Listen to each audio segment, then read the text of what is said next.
России в Арктике и в Азиатско-Тихоокеанском регионе.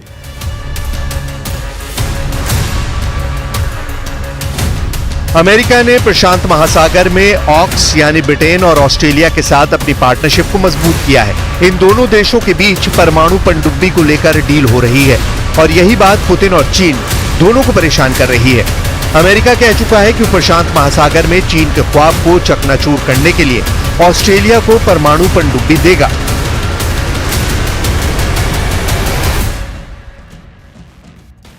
इसीलिए पुतिन और जिनपिंग के भरोसेमंद अफसर और मंत्री इस वक्त बहुत एक्टिव हो चुके हैं। सेंट पीटर्सबर्ग में ये मीटिंग देखिए। रूस के सुरक्षा परिषद के सचिव सरगई शोइगु की मुलाकात चीन के सेंट्रल कमीशन के निदेशक वांग यी से हुई और इस बैठक को लेकर अमेरिका भी समझ रहा है कि उसके खिलाफ बहुत बड़ी साजिश हो रही है। वैसे देखा जाए तो चीन और रूस की दोस्ती मजबूत करके पुतिन ने ही बाइडेन को नहीं घेरा है।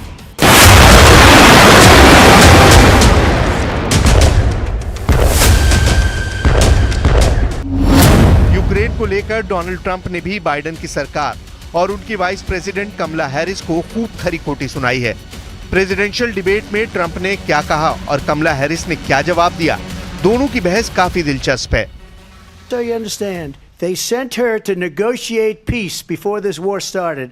3 days later, he went in and he started the war because everything they said was weak and stupid. They said the wrong things. That war should have never started. She was the emissary. They sent her in to negotiate with Zelensky and Putin, and she did.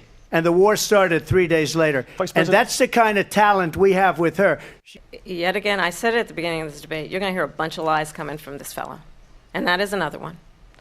When I went to meet with President Zelensky, I've now met with him over 5 times.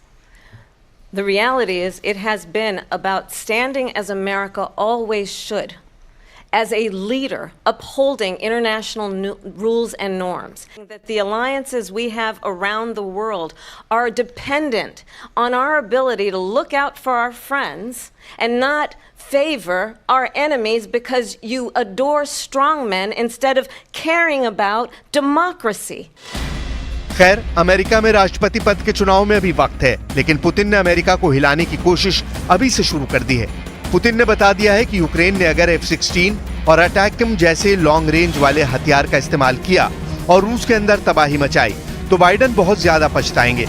इसीलिए Trump से लेकर Biden का हर विरोधी Ukraine युद्ध को लेकर America की मौजूद सरकार को आड़े हाथों ले रहा है। कहा जा रहा है कि जेलेंस्की को बचाने के लिए अमेरिका अब कंगाल होने को तैयार है। जेलेंस्की को बचाने के लिए अमेरिका अपना सब कुछ दांव पर लगाने को तैयार है और इसीलिए अब अमेरिका ने जेलेंस्की के बैंक खाते में $21 मिलियन से ज्यादा की रकम डालने का फैसला किया है। रुपए में बदलेंगे तो ये रकम 1,75,000 करोड़ यानी $2.25 लाख करोड़ रुपए होंगे, जो अब जेलेंस्की को मिल सकते हैं। 1,75,000 करोड़ रुपए से बाइडेन पुतिन को रोकना चाहते हैं, रूस को हराना चाहते हैं, वो नेटो को पुतिन के गुस्से से बचाना चाहते हैं।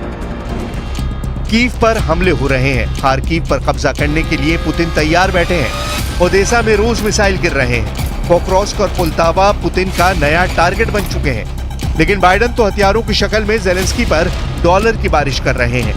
धमाकों के बीच जेलेंस्की को बार बार लिफ्ट कराने की कोशिश जारी है। जाहिर है कि अब जेलेंस्की को पुतिन की फौज से लड़ने के लिए फिर से नई पावर मिलने वाली है। यह ऐसी लॉन्ग रेंज वाली फायर पावर है जो अगर टारगेट पर लगी तो पुतिन अमेरिका और नेटो को मिट्टी में मिला देंगे। इसका ट्रेलर पुतिन ने दिखा दिया है।